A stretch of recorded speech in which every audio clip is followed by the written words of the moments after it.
I gotta be honest, it smells really bland. Hello, hope you're good. American folks keep on commenting that I need to try chili with cornbread, which as a British person sounds a little bit like dumping a sponge cake pudding on top of a stew. That does actually intrigue me, so let's see what all the fuss is about. Also, just to clarify, it is spelt chili with one L in the US. Apparently chili is the 2L version, is just the pepper, whereas the dish is 1L. Don't ask me, I don't make the rules, okay? Hopefully this dish isn't gonna be one big L, unless the L stands for legendary, obviously. Let's go. So I'm gonna try and make this as authentic as possible, but with chili, there are so many variations. There's regional versions, you can dump in pretty much what you like. I really wanted to add sweet corn in mine, but apparently that's not necessarily standard. When it comes to the beef mince though, if I was to do that in Texas, apparently I'd get thrown out, so I am gonna do this. Take some stewing steak pieces, personal choice. I really like using food scissors. Of course I could use a knife, but I wanna make this slightly chunky.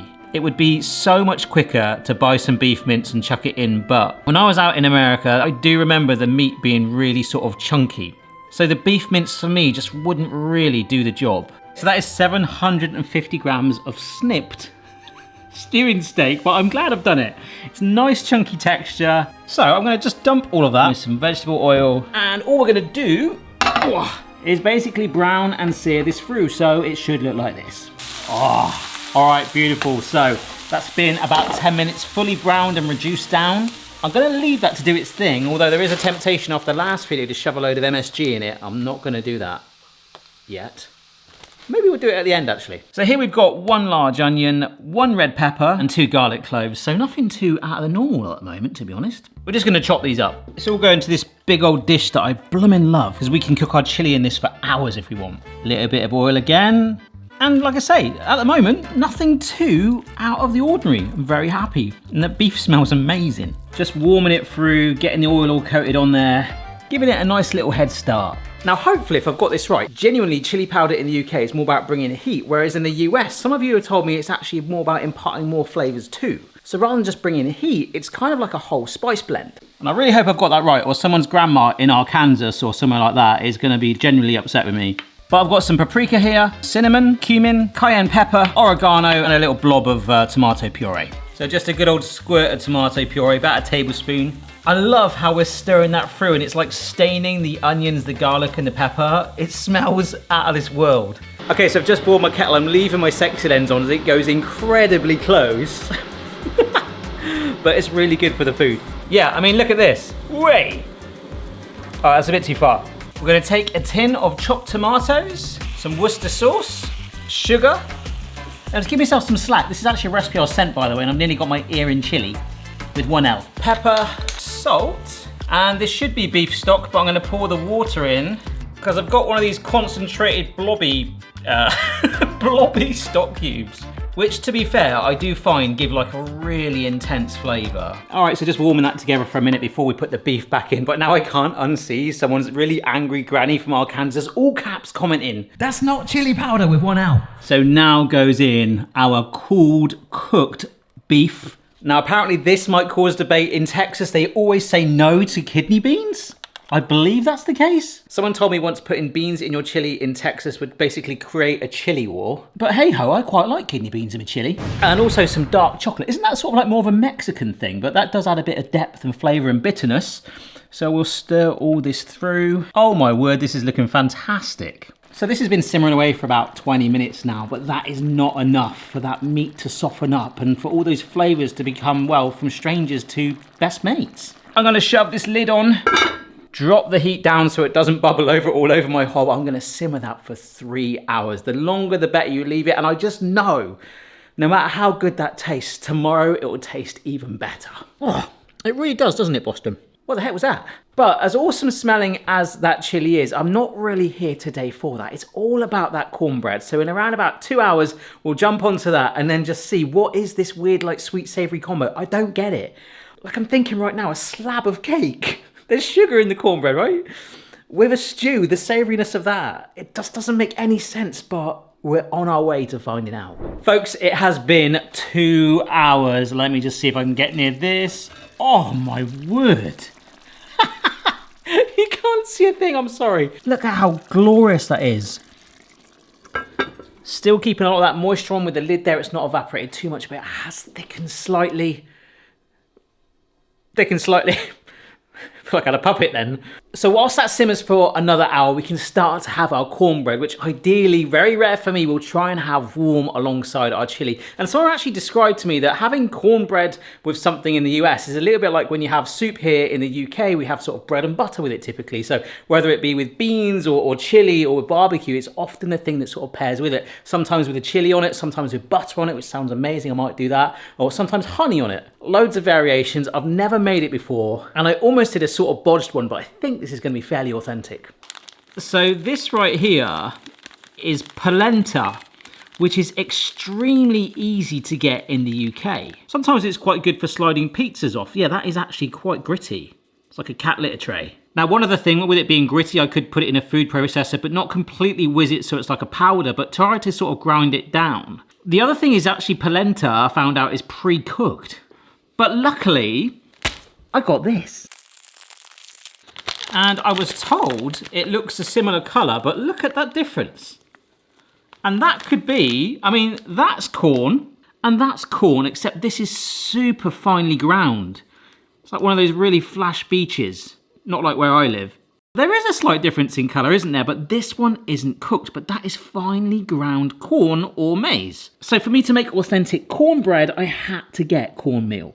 So we need about 180 grams of it. Nice big old pile of sand.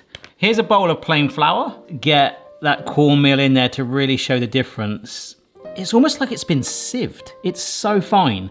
You can buy it in different textures and consistencies, but apparently this is good for cornbread and corn muffins, which sound actually quite nice. That's some sugar, bit of salt, bicarbonate of soda, and a big old heap of baking powder. Some supermarkets in the UK do sell cornmeal. I went to 3 different ones last night, and despite their websites all saying it, none of them had it. So here we are. 1 egg. 2 eggs. This is some melted butter. There might be a little chunk of slightly unmelted butter, but we can tolerate that. That was some eggshell. We'll get rid of that. Cracking stuff. Anyhow, and this is buttermilk, which is quite easy to get hold of. If you can't get it, you can just put in some milk and just add some acidity, like lemon juice in, like 2 teaspoons, something like that. Oh my word, this is different. Ugh.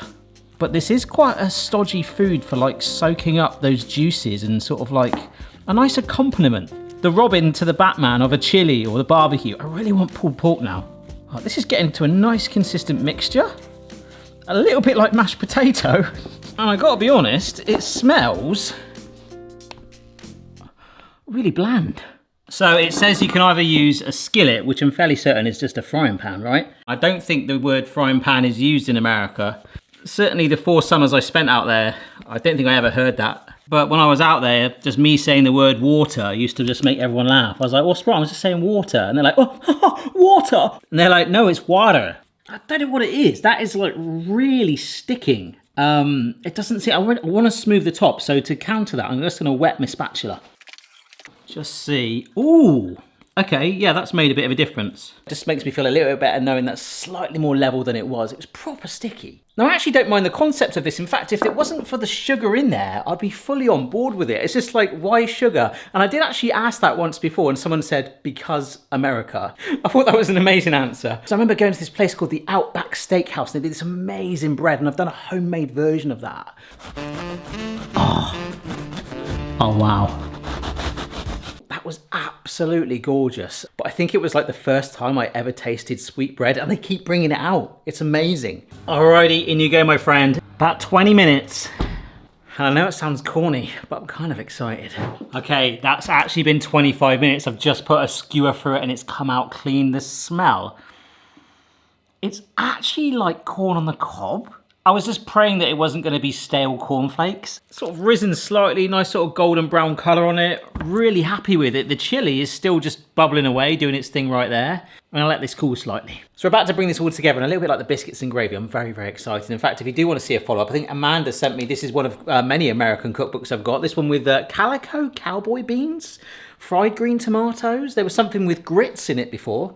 Now, I've tried them in Florida, but I remember it tasting like worse than porridge. It was just like, I don't know. But there's a recipe in there where you need to get grits, and I don't know how easy I can source them from the UK. So this has had just slightly over 3 hours. Oh my word, still bubbling away. It smells incredible. It's thickened up, got nice and rich. I can't, if it tastes even 10% as good as it smells with that cornbread, let's do our best now to build it up in the way I think it's eaten. Please don't try to laugh at my presentation too much. It's not something I'm very sort of known for. But of course, any hints, suggestions and tips you have got, do let me know down below and I'll try and build my best now.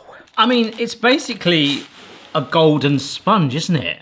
But if you squint your eyes a bit, it could actually be Yorkshire pudding's American cousin. It's quite dense. Okay, so the chili, what I love is it's not too sort of runny, but also you can see there's moisture in it. Okay, so I'm now gonna shove, it's not cake, Barry, it's not cake, the cornbread on top, and I will try some separate in a minute with just a little bit of butter on it, but here's some sour cream, maybe some cheese around the chili as well, a few spring onions just to make it pop on the top. Oh my word, that looks absolutely amazing. A bowl of slow cooked chili with what is basically sour cream, cheese, spring onion topped, or scallion cake. It still feels weird, like basically a stew and a cake, but if this ends up making sense, I'm gonna owe America an apology.